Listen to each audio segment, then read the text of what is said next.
अस्सलामुअलैकुम, मैं हूं अब्दुल रऊफ खान और आप देख रहे हैं 180 स्पोर्ट्स चैनल। हर टीम क्रिकेट वर्ल्ड कप जीतना चाहती है, लेकिन जीतेगा वही जो इस फार्मूले के तहत अपनी टीम को मैदान में उतारेगा और अपने प्लान को एग्जीक्यूट करेगा। और बहुत से ऐसे अवामल हैं जिनका खेल से ताल्लुक नहीं, उनको भी ध्यान में रखना पड़ेगा, क्योंकि जब जूं जूं आपके मैच आगे बढ़ेंगे और 2-2, 3-3 मैच रह जाएंगे तो फिर टीमों को एहसास होगा, ओहो उनको तो पहले मैचों में इस तरह करना चाहिए था या उस तरह करना चाहिए था। तो सिंपल देखते हैं कि क्या फार्मूला है कि कोई टीम वर्ल्ड कप के सेमीफाइनल तक, जो पहली मंजिल है सेमीफाइनल, वहां तक कैसे पहुंच सकती है। और ख़ास तौर पे हम पाकिस्तान की टीम के लिए इस फार्मूले को सजेस्ट करते हैं, अगरचे हर एक टीम के लिए यही फार्मूला है। तो सबसे पहले हम देखते हैं कि ग्राउंड की जो डायमेंशन है उसका भी हर प्लेयर को ख्याल रखना चाहिए होगा। अगर दरमियान वाली पिच में मैच खेला जा रहा है तो इसका मतलब है कि हर तरफ इक्वल बाउंड्री है, और नॉर्मली भारत के तमाम ग्राउंड बड़े हैं, तो यहाँ पे प्लेयर्स के ऊपर सबसे अहम जो चीज़ हर एक खिलाड़ी के ऊपर होगी और वो ये है कि आपने ग्राउंड की डायमेंशन को दिमाग में रखना है। और T20 वाला छिक्का लगाने की कोशिश करेंगे तो आप आउट होंगे, और अगर किसी पिच पे बॉल स्लो आ रहा है या डबल बाउंस है या ज़्यादा टर्न है या स्लो आ रहा है तो वहाँ पे आपको अपने स्ट्रोक को भी चेक करना है और शॉट सिलेक्शन बड़ी अहम होगी। और पाकिस्तान टीम का हमने देखा है कि वो शॉट सिलेक्शन का कोई इतना ध्यान नहीं देते, जिसकी वजह से मुश्किलात का सामना करना पड़ता है।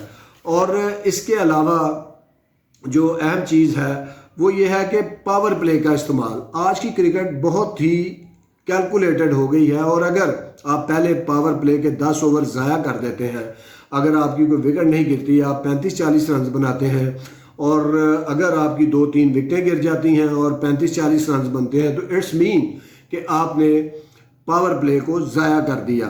तो यहाँ पे आपको पावर प्ले, चाहे वो पहले 10 ओवर हों या आखिरी 10 ओवर हों, आपने पावर प्ले का यूटिलाइज करना है। और कम से कम पहले पावर प्ले में आपको 60 रन बनाने हैं एक आध विकेट के नुकसान पे, और आखिरी पावर प्ले जो 10 ओवर का है उसमें कम से कम आपने 90 से 110 रन बनाने हैं, ताकि आप दूसरी टीमों पे हावी हो सके। इसके अलावा स्पिनर्स का बड़ा अहम रोल है। अगर स्पिनर्स रन्स रोकने पे जाएगा तो 50 ओवर की क्रिकेट में आप सिर्फ रन्स रोक के दूसरी टीम को दबाव में नहीं ला सकते, यहाँ आपको विकेट भी लेना होंगे। और अगर हमारे स्पिनर्स नाकाम रहते हैं, जिस तरह के हम 5-7 मैचों से देख रहे हैं, अगर हमारे स्पिनर्स अच्छी परफॉर्म नहीं कर पाते और टर्न नहीं करा सकने में कामयाब होते और विकेटें नहीं ले सकते, अटैकिंग क्रिकेट नहीं खेल सकते, तो फिर यहाँ भी हम मुश्किलात का शिकार हो सकती है कोई भी टीम, चाहे वो न्यूजीलैंड हो, साउथ अफ्रीका हो या इवन देन भारत।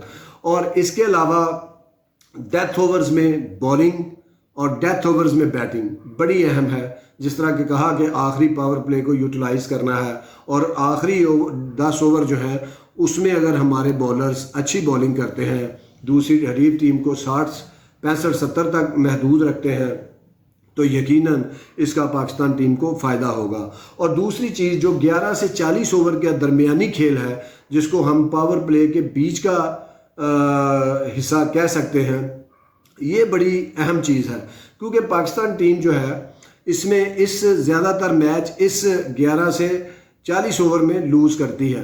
और अगर आप बहुत ज़्यादा डॉट बॉल खेल जाएंगे मैच में, अगर 300 बॉल के मैच में अगर 150 अगर आप डॉट खेल जाएंगे, तो फिर यकीनन आप अपनी हार की बुनियाद रख रहे हैं। या पहले बैट्समैन को 20-25 ओवर ज़्यादा डॉट खेल गए हैं, तो फिर आप पिछले बैट्समैनों पे एक ऐसा प्रेशर डाल गए हैं और एवरेज को भी बढ़ा गए हैं, जो कि मैच जीतने में दुश्वारी का सबब बन सकती है।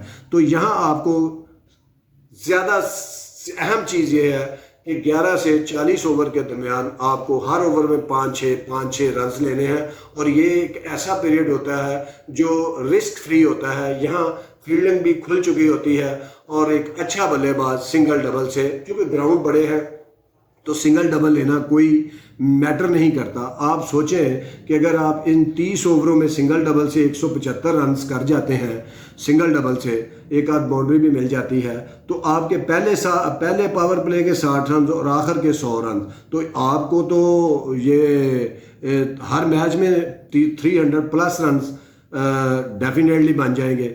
तो ये सारी चीज़ें हैं, शॉट सिलेक्शन हो गई और नए गेंद का इस्तेमाल अगर बॉलर्स अच्छा करते हैं हमारे, और पावर प्ले में हरीफ टीम को अगर वो रिस्ट्रिक्ट करते हैं, 2-3 आउट भी करते हैं, तो यहाँ भी फिर स्पिनर्स का मिडिल ओवर में रोल बहुत अहम होगा कि वो दूसरी टीम पे न सिर्फ रन्स रोकने पे उनको मजबूर करें बल्कि विकेटें भी लें। तो ये तो एक चीज़ है कि ये एक तमाम क्रिकेटर्स के ऊपर लागू होती है। और दूसरी चीज़ जो है वो कैप्टन जो है उसकी जो होशियारी, चालाकी, स्मार्टनेस, वो भी जीत में बड़ा अहम किरदार अदा करती है। यहाँ पे पाकिस्तान टीम के बाबर आजम जो कैप्टन हैं उनका भी रोल बड़ा अहम होगा कि वो बेंच स्ट्रेंथ पे कितना इन्हिसार करते हैं। वो अपने हर मैच में एक ही 11 को अपने दिमाग में रखते हैं। पिच रीडिंग बड़ी अहम है कैप्टन के लिए। एक दिन पहले पिच आप देख सकते हैं जाके आज के कवानीन के मुताबिक, और उस पिच रीडिंग के मुताबिक आपको टीम खिलानी है, ना कि आपने अपनी बेस्ट 11 जो दिमाग में बनाई हुई है उसी को ही खिलाना है।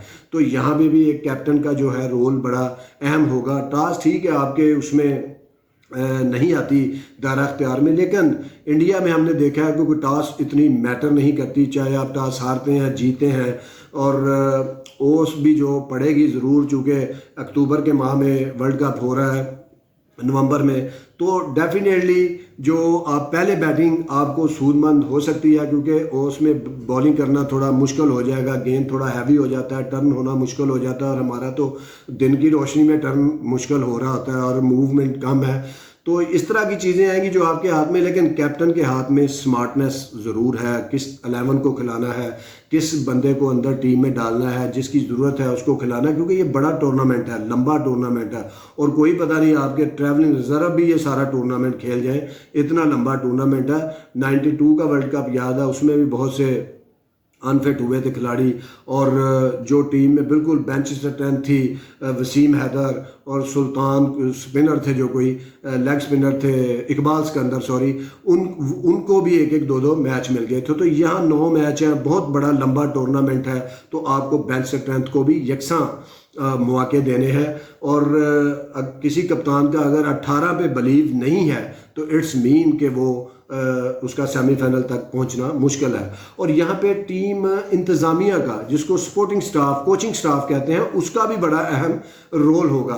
जो ग्राउंड के बाहर की चीज़ें हैं वो उसने बैठ के सोचनी है। अगर कोई प्लेयर गिरा हुआ है तो उसको किस तरह उठाना है, कोई एक आध गलती, यहाँ पे मेजर चीज़ें चेंजिंग नहीं आएंगी, बस प्लान को एग्जीक्यूट कैसे करवाना है प्लेयर से। और यहाँ पे स्टाफ का ही, जो कोचिंग स्टाफ है, जो मैनेजर है, जो एनालिस्ट हैं, उनका भी यहाँ पे बड़ा रोल होगा कि आपको ये भी देखना है सेमीफाइनल तक रसाई के लिए कि अगर आपका हॉलैंड के साथ मैच है, अफ़गानिस्तान के मैच है के साथ मैच है, अगर अफ़गानिस्तान की टीम 225 करती है और अगर आपने 50 ओवर में 225 करके बड़ा मुश्किल से जीतना है, या हॉलैंड के ख़िलाफ़ अगर आप 300 करते हैं और हॉलैंड का आप 275 करवा देते हैं, तो रन रेट पे आगे आपको मुश्किलात आ सकती हैं। और दूसरा, कोई ना कोई मैच अगर आपका नो रिज़ल्ट होता है, और देखें अगर आपका हॉलैंड के ख़िलाफ़ नो रिज़ल्ट हो जाए, या आगे अफ़गानिस्तान के साथ नो रिज़ल्ट हो जाए, या बांग्लादेश के ख़िलाफ़ नो रिज़ल्ट हो जाए, तो इसका मतलब है कि बड़ी अच्छी टीमों के साथ आपको जीतना पड़ेगा। और दूसरा, अगर आप हॉलैंड के साथ, अफ़गानिस्तान के साथ, बांग्लादेश के खिलाफ टफ खेलेंगे, आपकी रन रेट बढ़ाने की कोशिश नहीं करेंगे, तो फिर भी आपको मुश्किल आएंगी बड़ी टीमों के ख़िलाफ़ जाके आगे, जैसे ऑस्ट्रेलिया, भारत या इंग्लैंड की टीमें हैं जैसे। तो यहाँ पे आपको देखना ये है कि आपको नेट रन रेट को लेके भी चलना है, हरीफ टीम की सकत भी आपने देखनी है। कम से कम आपने अफ़गानिस्तान के ख़िलाफ़, बांग्लादेश के ख़िलाफ़, हॉलैंड के ख़िलाफ़ हैवी मार्जिन से जीतना है। सिर्फ जीतना नहीं है, हैवी मार्जिन से जीतना है, इवन देन श्रीलंका से भी।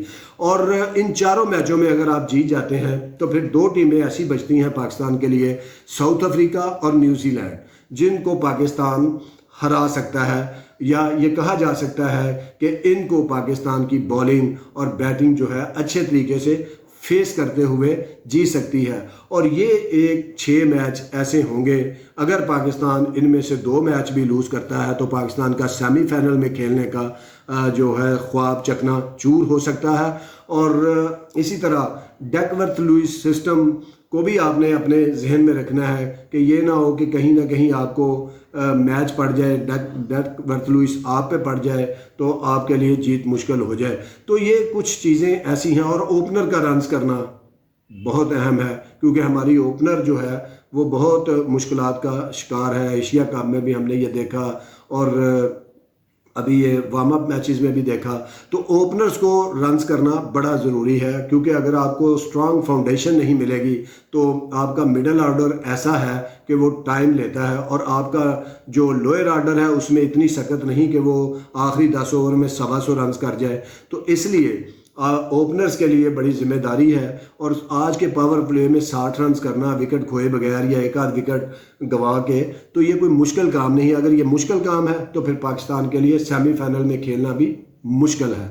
तो ये एक सिंपल सा फार्मूला है जिसके ऊपर आप अमल करके सेमीफाइनल तक रसाई हासिल कर सकते हैं। और कहीं भी आपने कोई चीज़ें लैग की, कहीं किसी भी इन चीज़ों में, ये बुनियादी चीज़ें हैं, अगर ये आपने कहीं भी लैग किया और कोई भी किसी छोटी टीम के ख़िलाफ़ आपने रन रेट का ख्याल ना रखा, और आपकी जो ग्राउंड डायमेंशन, शॉट सिलेक्शन और गेंद मूवमेंट, फील्डिंग किस तरह आपने खड़ी करनी है, अगर आपने 300-350 रन्स किसी टीम ने करना है तो आपने उसको सिंगल पे रोकना है, ताकि जितना वो सिंगल नहीं ले सकेंगे उतनी गलती करके वो शॉट खेलने की कोशिश। तो ये सारी चीज़ें हैं। कैप्टनसी का भी अहम रोल होगा, तमाम प्लेयर्स का रोल होगा, और कोचिंग स्टाफ का भी उतना ही रोल होगा, एनालिस्ट तक का रोल इसमें वर्ल्ड कप में है। और अगर सारे मिलके अपना रोल निभाएंगे तो पाकिस्तान की टीम आगे बढ़ती चली जाएगी और फाइनल तक भी जा सकती है। और अगर कहीं भी किसी भी तरफ से नेग्लिजेंसी का मुजाहरा किया गया तो फिर पाकिस्तान का सेमीफाइनल खेलना मुश्किल हो जाएगा। बहुत शुक्रिया, देखते रहिए 180 स्पोर्ट्स। अल्लाह हाफिज़।